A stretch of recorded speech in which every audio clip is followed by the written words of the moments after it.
Hello epic Warframe gamers, it's me, your favorite hardworking Warslop drudge. Today I have some hard words for you all. Something unfathomable, unthinkable happened. Apparently, I might be wrong. I know how a stupid idiot with a YouTube page could be wrong about something. But I'm afraid it's one of these times. You see, not so long ago I made a video titled The Worst Quest in Human History, where I talked about Warframe Size Vigil, a quest so bad in its writing, Don't say a thing to him. pacing, and its placement in the game's progression, it single-handedly killed the most amount of new players. The single best thing this video could have ever achieved is to start a dialogue within the game's community. And it did. There were a huge amount of different, diverse opinions in the comment section. So some people spoke about their own experience with Size Vigil, their difficulties with the quest, and how DE, the game's developer, could possibly fix it. Wink wink nudge nudge. Another group of people were random boomers who said that the helicopter mission from GTA or some other shit was a lot worse. Which is a valid opinion. I haven't played all of the games, and most likely there are some shitty fucking quests out there. But there also was a third group of comments, also written by a fellow Warslop enjoyers, saying that actually there are quests a lot worse than Size Vigil in Warframe. Some talked about the Glassed I Gambit, want a future where all of the children can be happy. I am a very friendly fellow. some about the Michael Yordis Precept, some even said that the new war might be the worst quest in the whole game. I'm gonna brutally murder you. But the majority of these comments were about Yoreli's quest, the Wave Rider. So, have you watched the fucking video? The main point was that the Vigil is so awful because it's written badly, has bad gameplay, and it's a mandatory quest that takes place in the first hour of playtime. Imagine if in Skyrim, right after escaping Helgen, you would be forced to collect every single red Njornrod. Before guilds, before main quest, before side quests, you would be forced to do this one stupid fucking chore. The Wave Rider is a side quest. You can choose to engage with it whenever you want, or not to engage with it at all if you don't like to. I personally have 400 hours in the game and I haven't I haven't done it. Maybe I shouldn't be such an arrogant fucking asshole. Maybe I should check it out myself before making conclusions. Fuck, I'm stupid. So, to even start the Wave Rider, you have to complete Vox Solaris, the main quest that introduces you to Fortuna, Orb Veles, and the Solaris United Syndicate, as well as to all of the intricacies of living under the progressive capitalism regime of Corpus Faction. You don't understand. Stop. And since the patch 35, right after an update that made completing Size Vigil a junction requirement, Vox Solaris is also shoehorned into the early game. You can't move past Venus before completing it. There is a single node and a junction between these two. 10 quick tips for jumping into Warframe. Come back to the open landscapes later. Proceeds to make an obligatory open world tutorial right after an obligatory open world tutorial. So, during the quest you're obtaining a K-Drive, some sort of a hoverboard from the local punk kids who are squatting in the local vents. And after dealing with all this profit taker business, so funny, you're getting contacted by one of the vent kids, Rocky. After accepting quests in our codex, we are getting another message from Rocky. Now a bit more concerning. She found something that may be related to Yoreli, a Warframe idol for the vent kids. I mean, of course she is. Bitch has an inbuilt K-Drive. She, the girl, not Yoreli, did something stupid and now she needs our help.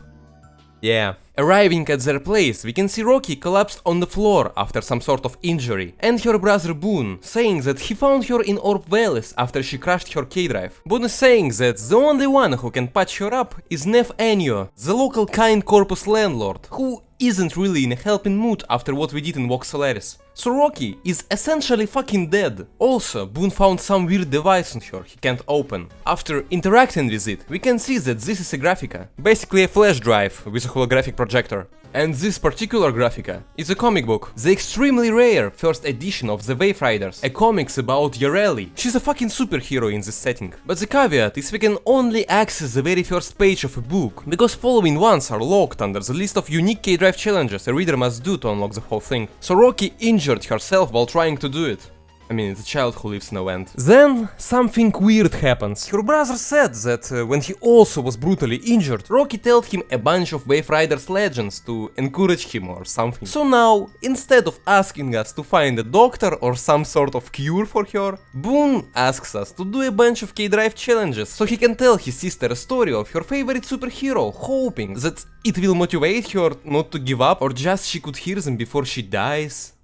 An unpleasant situation. So here's where the quest actually starts. You need to complete 3 different challenges on your board, then get back to Boone so he could read a newly unlocked page for you all. Repeat it a couple of times until the comic is finished. And right from the bat, I can kinda see the main criticisms of this quest. Firstly, it forces you to learn a very specific new skill. There is a single piece of content linked with the K-Drive, the Vent Kit Syndicate, and the only thing it offers you is some upgrades for your board so you could level up their standing more efficiently. Things could be a bit better if only K-Drives were at least sometimes useful. Yes, they can be faster than your Warframe while traversing the open world, sometimes, but they are totally outclassed by that thing.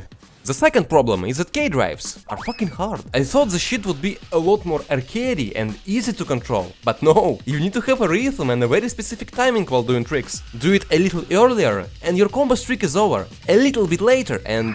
Сука, дебил, блядь. Ow. But right now we shouldn't worry about it. The first couple of pages are blessed. The Orb Palace is gorgeous and I'm starting to get used to the K-Drive flow. Page 1, the only remarkable challenge is to complete a K-Drive race. The one I chose has this cool ravine at the finish mark. Very useful, because page 2 has the first hard-ish task. Obtain 5 seconds of air time on a K-Drive. I tried a couple of times, but the ravine from the race is sadly too small for that. I need to find a better place. Wait, or find another... Ah! You fucking assholes, I knew that! Now I see why the girl ended up in a fucking comatose. So, page 3. Keep a K-Drive trick chain for 10 seconds. Seems doable? Nope, the arching fall is too short. I need to do it legitly. Да, блядь. The tooltip says that I can use these blue marks to increase the combo duration but controls of this piece of shit are so floaty. I can't pick them up while I'm spinning like a fucking fan. And the worst fucking part that these stupid fucking marks are not respawning, suka. So you can easily screw yourself by finding a great trick spot and failing once. Why is my chain dropping? Why? What am I doing wrong? Oh fuck, I got it. The trick is, you need to descend from the higher place, so you would have more time in the air to maintain your combo streak. You know, like on a real skateboard. I found this beautiful route, where you are starting at the snowy peak on the edge of the map, then you descend through the green hills, or, if you feel extra adventurous, you can cross the huge mushroom groves. Then you go in between these two rocks into a small ravine that leads into this gorgeous carcass of an Orkin tower. Or you can just abuse the shit out of this combo system, jumping on a pipe behind Fortuna. As easy as that. The fourth page is almost free, no strings attached. We can easily do a 10x combo twice on the same route. Any K-Drive race you can just slide through without making any tricks. So the only weird task this time is to kill a bunch of creatures by performing a slam attack on your K-Drive. It feels just awkward. But still, it's just a small inconvenience, nothing horrible. The last page is locked mainly underperforming a 500 points combo, which is piss easy on the same old mountain route. That's it.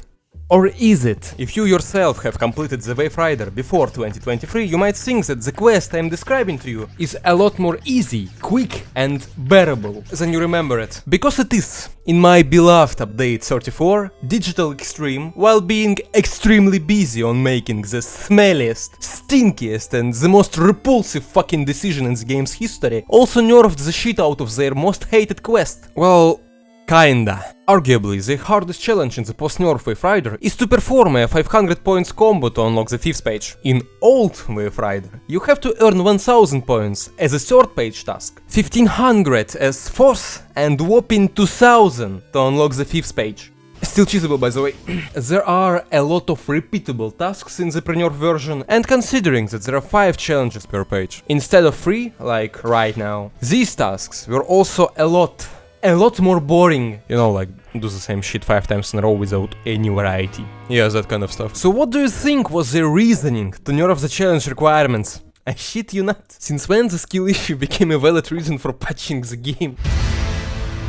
still, it's a quality patch. The quest objectively became better, not because it's easier now, but because tasks themselves aren't that dull. So what's about the story? All this time we spent just so we could read a comic book. I hope that's worth it. The comic starts with a bunch of hard-working Samaritans getting whipped by their fair and honest supervisor. His name is Vulgren, and he is really passionate about his job. Order, piss rats! Your mothers are weeping in their graves to see such idleness. Yeah, I definitely recognize his character writing. Suddenly, something starts leaking on his bald-ass head. But it's not just a leak, it's our girl Yareli and her signature move, a Chinese water drop torture. Baldy, being fan of torturing himself, doesn't respect Yareli's psyop warfare and starts approaching her to show the good old whooping to death method. Fuck you, Baldy. Yareli is getting out. Yareli starts to taunt him by saying that he's bald, I assume, so Volgrand would pursue her until he gets completely tired. The chase continued until Baldy knocked her down with that annoying hook move the Scorpion enemies are using.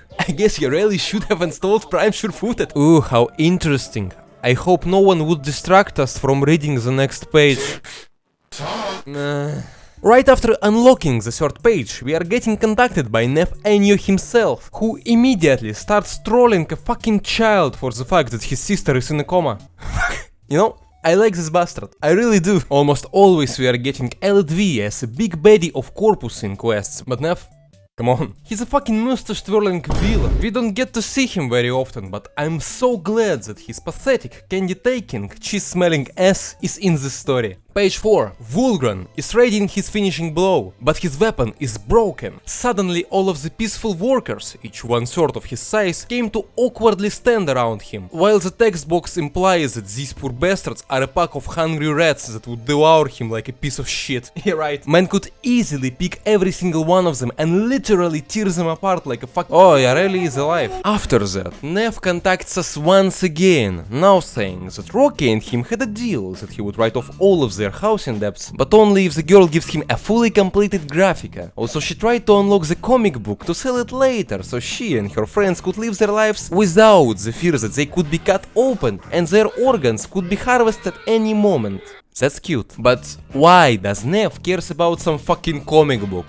See, he has a very wealthy buyer for it on Deimos. Damn. One quest ago, he, the alleged descendant of Parvus Grenum, son of a man who founded the Corpus, was making plots to dominate the entire faction, just to become some bum-ass Nike shoe reseller. Fucking shame. Boone questions who exactly Nef meant by a buyer on Deimos. I assume one of the 6 intelligent, sensible and relatively healthy people who are living there. But don't worry, you never heard about them, right? Anyways, the last page. Slaves are attaching some anti-grav devices to Baldy's carcass so Yareli could whoop his ass into the stratosphere. He's fucking dead. Turns out that all the story was a reminiscence of one of the poor bastards Yareli saved. Now his life is a lot better, he got much more civil working conditions and a full head of hair, I guess. I still dream of water, and I wonder if sometimes she dreams of me.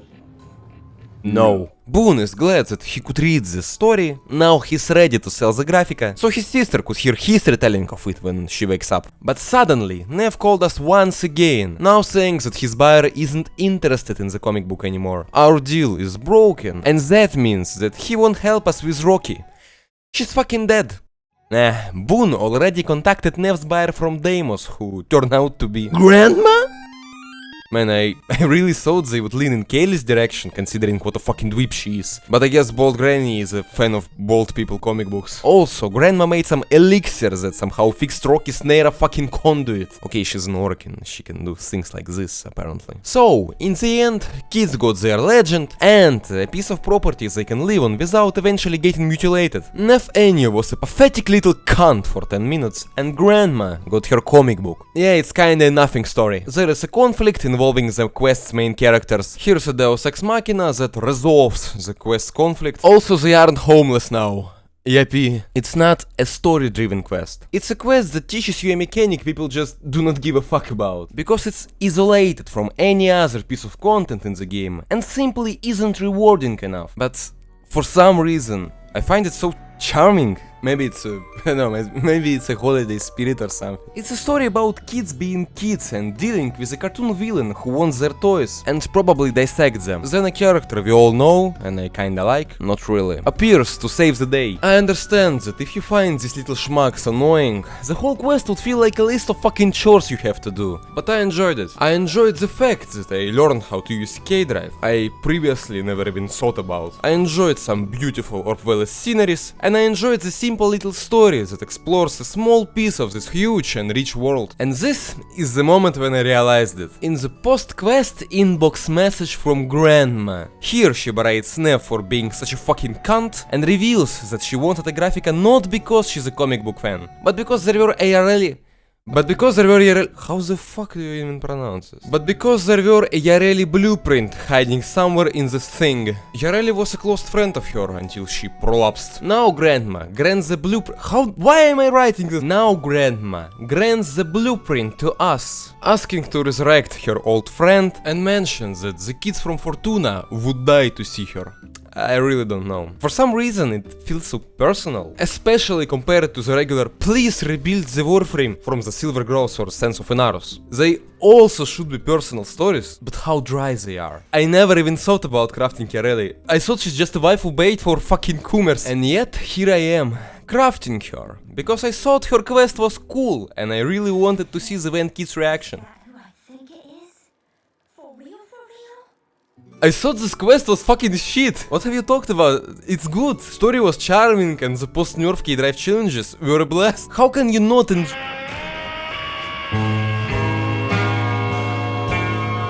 Yes you, mister, I want to play my Jolly Robot and only my Jolly Robot. I completely understand what's your reasoning for hating on this quest, as well as I can understand hating Railjack, Duviri, fuck even the new war in some extent. Because you want to sit behind your screen after a long day of work for a couple of hours and chill. But the game forces you out of your comfort zone. Forces you out of your degenerate AFK, Kuva farming, relic opening comfort zone. Forces you to learn something. When you want to press a shift button for 30 minutes. I know, for many, me included, Warframe is a comfort game, you know, like Stardew Valley.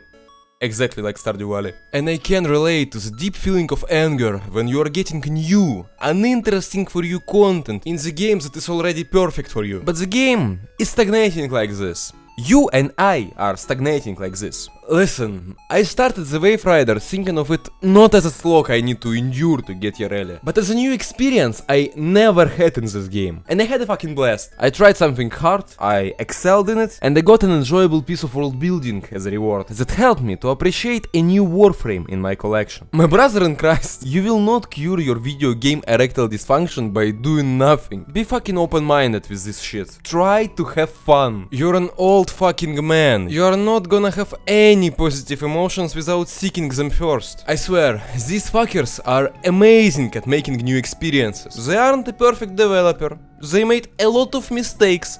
But I swear, never in my life I seen a developer so set focused on trying to entertain and surprise you with new unique content. Take your K-Drive and max the daily standing with event kids by doing something cool. Just because you can. Because you are cool. Grab a bunch of your friends and go in the circuit. Not to speedrun weekly incarnates. Just you could have fun in this co-op shooter together. I don't know, go and build Chai Hana in your clan dojo. Have some fucking fun while playing this game for once. When you're getting a new quest that makes you use a new mechanic for an hour, don't fucking nag. Thank fucking god that it's not another 30 minutes of survival missions or a scan marathon. And if you haven't completed the Wave Rider quest, what are you waiting for? With nerfs like this quest can be speedrunned even by a fucking gorilla.